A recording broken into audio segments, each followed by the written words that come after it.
Welcome, everyone. First, I'd like to introduce the Dean of the Palm Desert campus of Cal State University, San Bernardino, Dean Zhu. Welcome, everyone. We discovered that many of our OLLI members that from the past didn't renew in the new year. So we figured there must be a reason. People feel depressed and people feel isolated. So we want to find a way to help. So this is how that came. So I want to, really thank you for this. Also, I want to thank OLLI and of course Angela and her staff to plan this. Also, community members, OLLI members, thank you for coming. Thank you for being here. Thank you for being here. As he said, there's been a dramatic drop-off in in-person attendance in our classes, events, and travel here on this campus. And in fact, the 125 Osher lifelong learning centers in the different universities across the country, we've all had the same issue. We've all noticed about a 30% drop in membership and attendance at our events. And so it made me start to wonder what was really going on. And so recently I went for my annual wellness check, and I know as seniors you have to do that. They do little various tests. Anyway, I asked the doctor who was he's a geriatric doctor, he's his specialist. I said, have you noticed anything unusual about your patients when they come in? And he said, without missing a beat, he said, loneliness. All of my patients who come in are experiencing loneliness, dramatic. One day we had an event here, and I asked one of our former OLLI members why she hadn't come back to campus. She had been a regular attendee, and she said, Angela, it's just so hard to come. It was so easy to stay home. So all of these kind of things made me start thinking, is there something going on here? Is there some kind of a syndrome, a group of symptoms that are going on, this fear, depression, loneliness that seems to be going on among our senior population? And that made me start thinking, well, you know what? You have access to all these experts, these people who have done research, who have a deep understanding of our senior community and health issues and things like that. So I thought, well, let me just pull them together and ask them if they can talk about what they're seeing, what they've noticed, their own personal stories. And so that's what we're here for today, to hear from this amazing panel of experts. To start off, here's Christina Hash, who comes to us from West Virginia University. Chris? Thank you for the invitation to come out here to your beautiful campus. And also just briefly, on the side, I facilitate a monthly Alzheimer's caregiver support group. And I also have a really small private practice where I see older adults and caregivers, some folks even in some of the skilled nursing facilities in clinical practice. Next, our own Teresa Ann Birch. Terry is a transplant from the Midwest. Terry? Actually, I'm originally from Illinois. Well, once we got out here, we really enjoyed Southern California. I really liked it. I really like what Cal State does. We're definitely, both this campus and the other campus, are really here for the students. And I'll tell you, if you had said to me 10 years ago you could teach nursing online, I would have told you absolutely not. Again, we did it. We're delighted to welcome Beth Jaworski. Beth? I serve as the Executive Director of Health, Counseling, and Wellness for both the Palm Desert and the San Bernardino campus. My background is in clinical psychology, so please, if you have any medical questions, ask one of the two of them to either side. Very good, Beth. Next, we welcome Diane Vines with her many bona fides. Diane? I'm Diane Vines. I failed at retirement. And so I'm a part-time faculty member here on the Palm Desert campus in nursing. And I have a private practice as a therapist. I also am a consultant to Eisenhower, and I provide the counseling and therapy for the doctors and nurses who went through the pandemic. And I'll tell you that was hell. It's described by all of them as 3 years of hell, and the effect on their lives and the lives of their families, because they often had to live separately because they were afraid of bringing COVID home, and it was a very traumatic experience for them. Next, here's another star, Eric Vogelsang. Eric? In the sociology department in the main campus, and I also direct the Center on Aging, which kind of consolidates, or at least is a center place of teaching, research, and service related to older adults. I strongly believe with passion about the need for social interaction and doing it. And for example, me and one other professor, when they were, you could teach online, or you could, I want in person, you know. So at least for me, so anyway, that was one thing I learned about myself. We're going to start out with Dr. Chris Hash, and she's from the School of Social Work. Usually you have loneliness and isolation are kind of linked together. And the problem with that is they can lead to premature death. Behaviors like inactivity, smoking, drinking, poor diets can lead to heart disease and even cognitive decline. Loneliness and isolation can increase the risk for scams and fraud with older adults too, and that's becoming more and more of a problem as well. And like I said, you know, the bottom line is loneliness and isolation can lead to premature death because of all these behaviors and things that folks are at risk for. And so just a few statistics that should kind of put it right here to us. Is it estimated 50% of those 60 plus are at risk for social isolation. About a third will experience some degree of loneliness sometime in older adulthood. So, you know, in terms of, you know, when people are older, they're going to be isolated and lonely. You know, no, that's not the case for most, but it can happen. And when it does happen, it's, you know, can lead to all these other things that are not good. You know, kind of coming from where I live and the types of things that I engage in, you know, I would look at this and say being a caregiver, definitely. The caregivers that I work with, you know, depending on whether they have any kind of respite, you know, they can become extremely isolated and lonely. And especially during the pandemic when they would rely on, you know, daily or weekly activities with the care receiver that they would normally do, and now they couldn't do it. You know, whether it was like going out to lunch once a week or going, you know, different places and visiting people. And so that was huge. And then, you know, I live in West Virginia, so, you know, rural living is a real thing. And we also have, I think, usually the second or third oldest population in the country in terms of the median age. Yep, we are a very, very old state.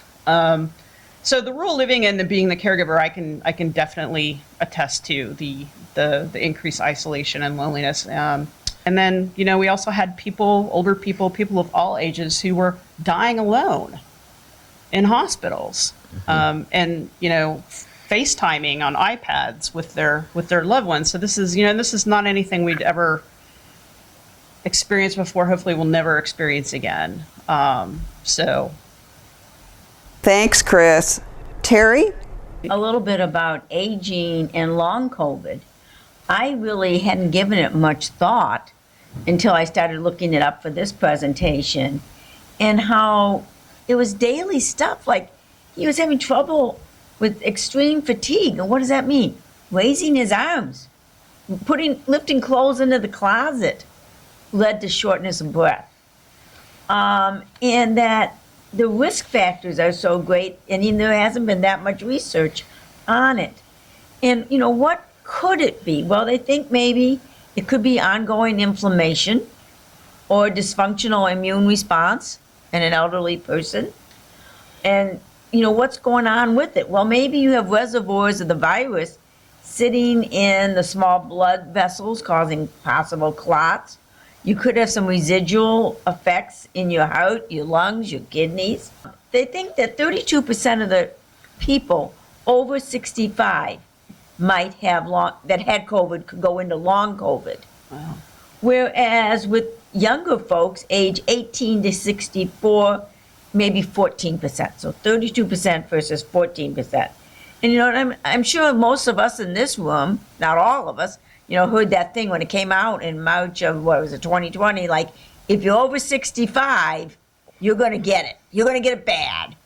And I was like, I don't think of myself as that age, I guess. And what happens with that that's relevant right now? Well, it could increase the onset of disabilities that maybe would not have been so prevalent before.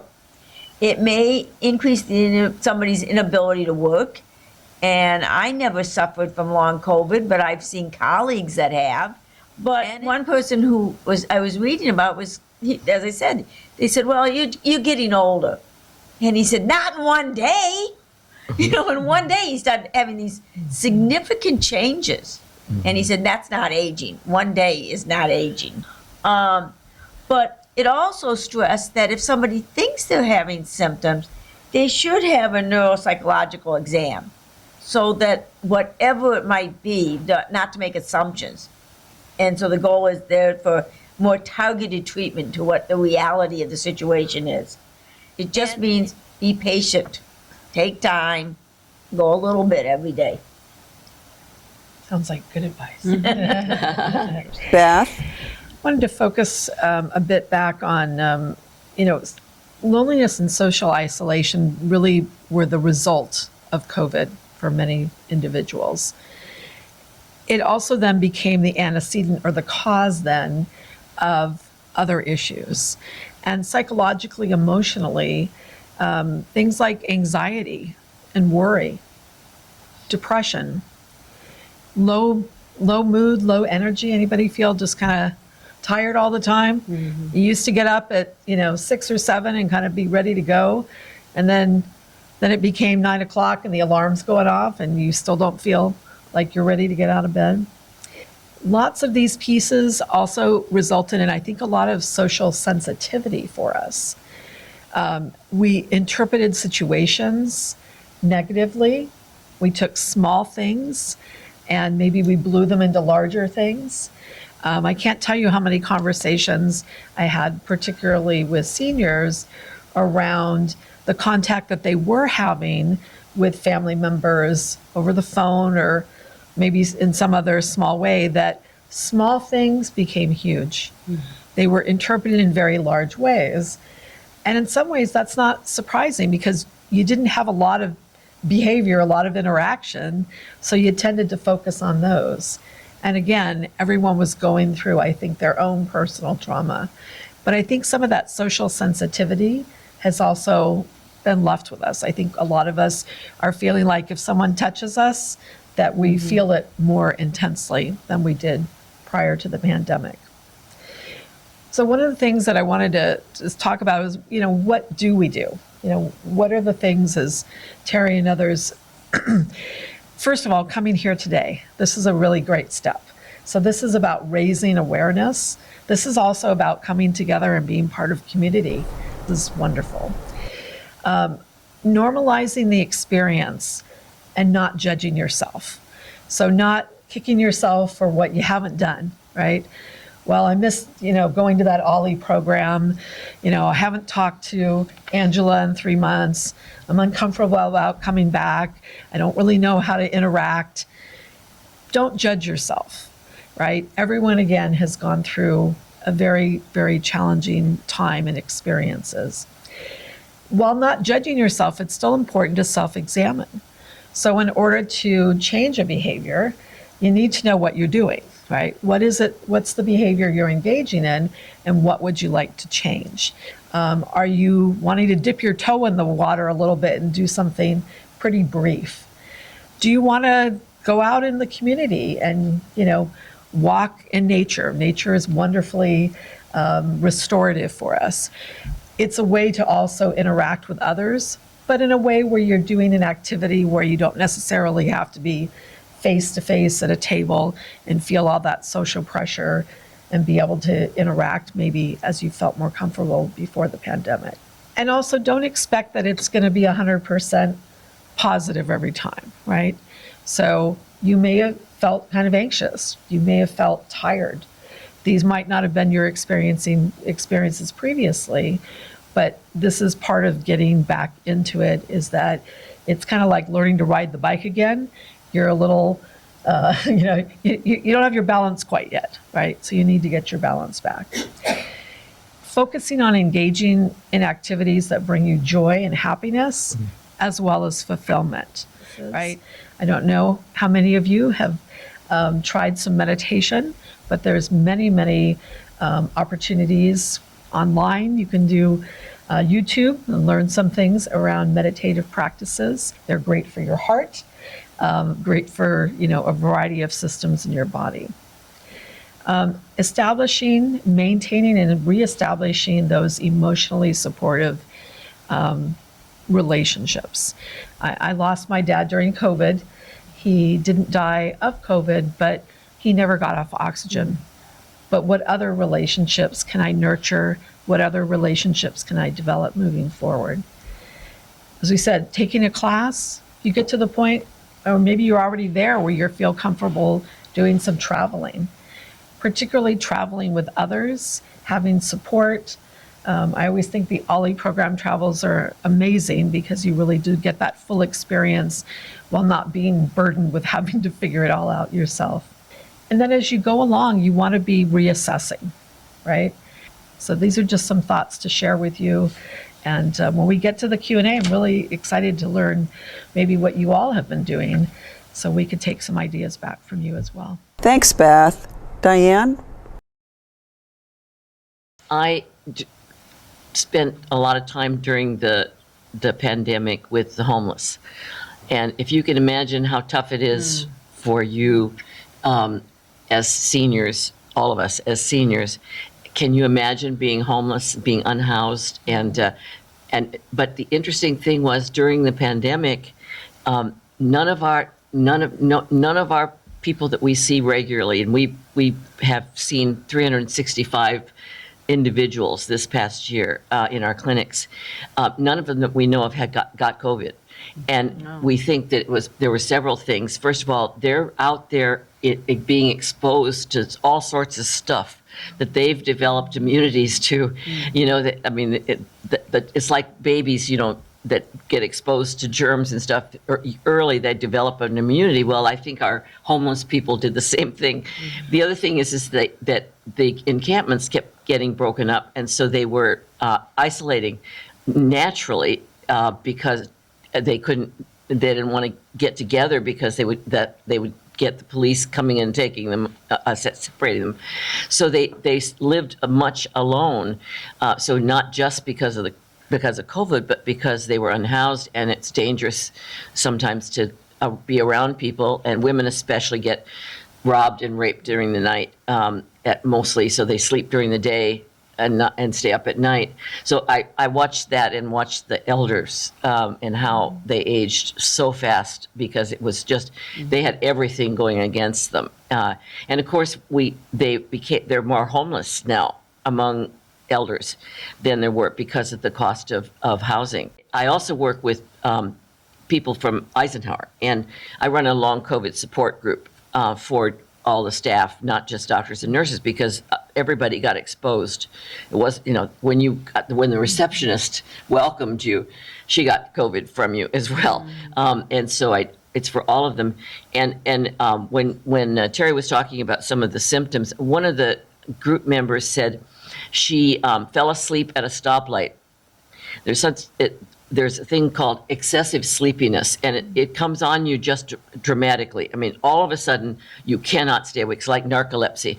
And people have, accidents and all sorts of things. And so in addition to having the aging issues about driving and perceptions and stuff, they had that. And now nurses either retired, many nurses either retired early or they had to leave the bedside.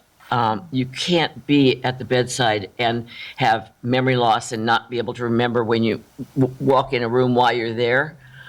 you can't do that. So you can't be at the bedside. So many of them went to outpatient or to clinics, other things, and took early retirement. I wanted to say a couple things about what you can do. So there's an app called Calm, CALM. It is the most wonderful app. I recommend it for everybody. The other thing that I'm a smart recovery facilitator for people with addictive behaviors, and we teach them to do VACIs. We call them VACIs. It's vital, absorbing, creative interests. So first of all, it has to be vital, meaning it's active. You do something. There's the kind of creative activities that really do help people. So anyhow, that's my story. I see a lot of head nodding. Eric, you've been taking notes. For giving me things to think about. For my 10 minutes, I'll try to split it on 3 quick issues of 3 minutes each or so about 1, why did this happen? 2, what could OLLI do in particular? And 3, I'll just, I don't really study this particular issue, but as a medical sociologist, there are certainly things I think about. I was almost going to joke a little bit when you said that you didn't hear the pandemic coming, but fortunately, I kind of did, maybe. In fact, I used to talk about it in my medical sociology class, because I was like, there's still a couple years ago, there was the plague. The plague was happening in Sri Lanka. And now it's something we might be facing for years or maybe in perpetuity, which is why a panel like this is really important. So anyway, I'll leave it there. You guys are amazing. I'm going to applaud all of you. Well done. Let's turn it over to the audience now.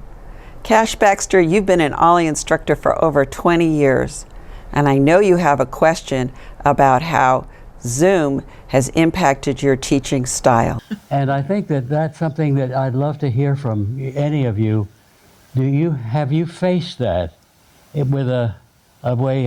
That's my question: is how do you deal with it? It's very personal, I should think. Thank you.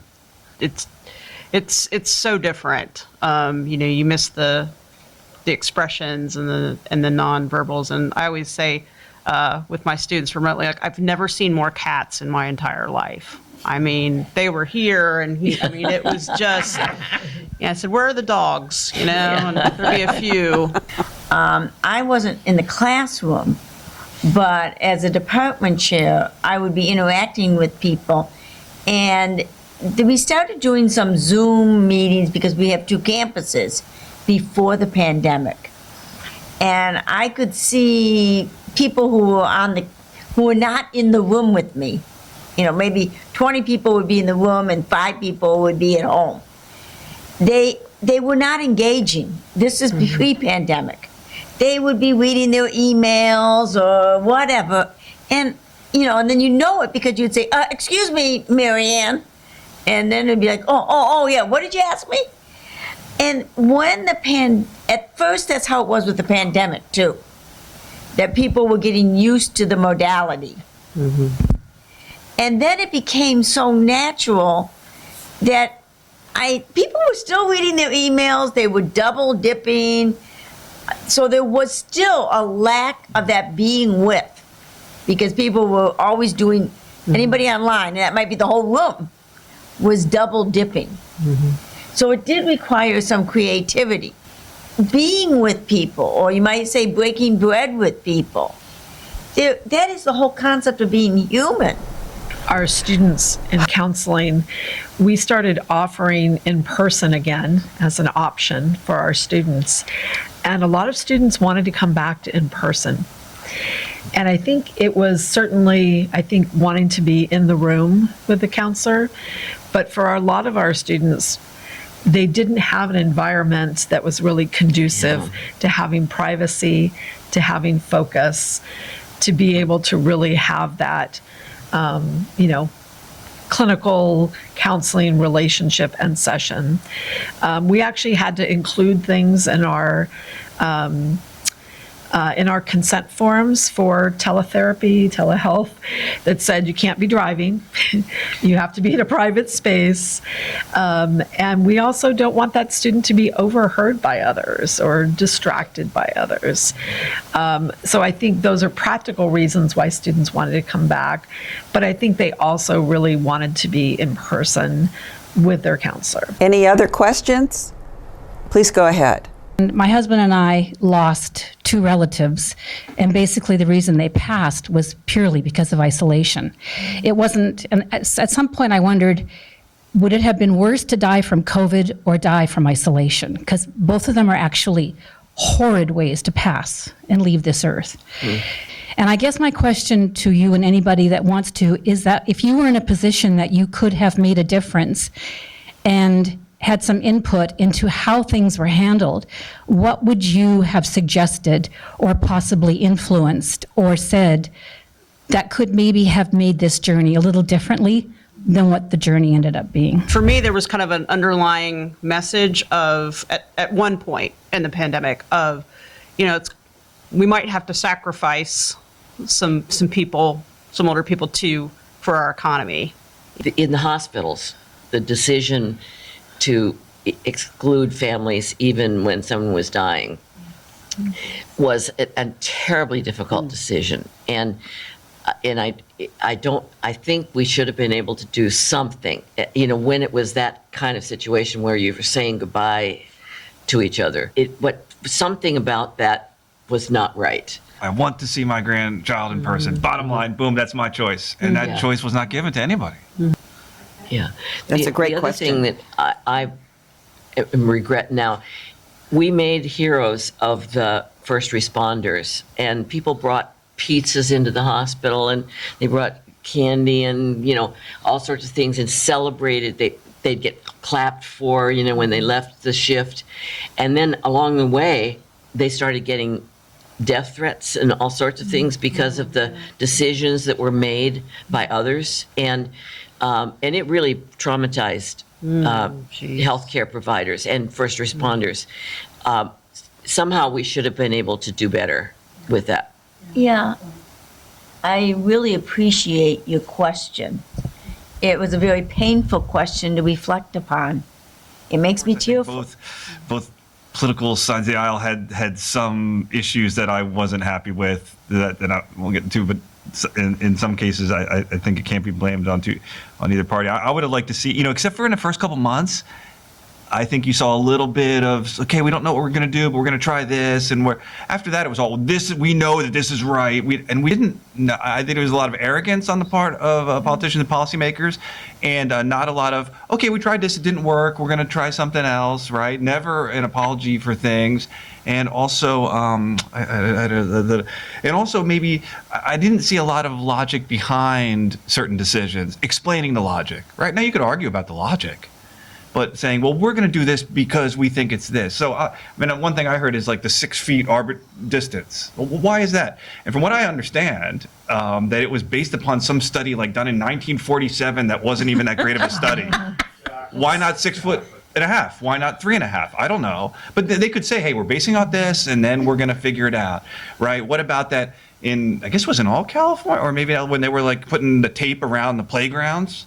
Oh. And we knew at that time, we kind of knew that the outdoors, now in the beginning we didn't know, right? I mean, the outdoors, we didn't know. But at that point, now it's easy to do that when you have a big backyard or whatever. Now, some people, right, they're stuck in a home in downtown LA with 10 people living in an apartment, and they can't go outside and play on the playground because like the cops are going to arrest you or something. So, which again, at least explain that decision, and you could say, hey, we messed up. I didn't see enough of that on all levels, but that's just my opinion about that. Kevin Sweeney, you have a question about OLLI membership. I don't know that we're ever going to be able to go back to where we were, because the one thing that the pandemic showed is we have to be adaptable.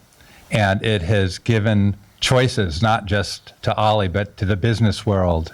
You can see the headlines all the time. Business travel is down because people are having meetings, on Zoom. They're not traveling across the country for a 2-hour meeting and then flying home.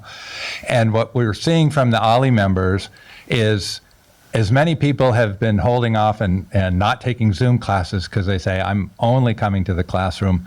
We also have those that say, Zoom is fantastic. I'm never coming to the campus again. It's so much easier. And I can see both sides. I mean, it's really, I live about 15 minutes away from here. And it's really nice to have that extra half an hour during the day that you're not spending on the road. You're not, paying for gas when the gas prices are up. But there's nothing like coming back to the campus and sitting in a classroom with people who have become friends. I mean, it's like being back in college where you're seeing all the friends that you've made. So, there have to be some ideas out there to encourage, more people to come back and to get new members to join OLLI and get involved. But I think this increase in options that OLLI members have, as well as the rest of the world, if you can use the word normal at all in that situation. Unfortunately, it is. Go ahead, sir. It's a new normal, and it's a new normal in many, many different ways. Like, I don't know that it'll ever come back because it's seniors, and there's fewer seniors. Once us baby boomers get through, there's going to be a lot less folks. That's all there is to it. That's it, folks. Thank you so much to everyone.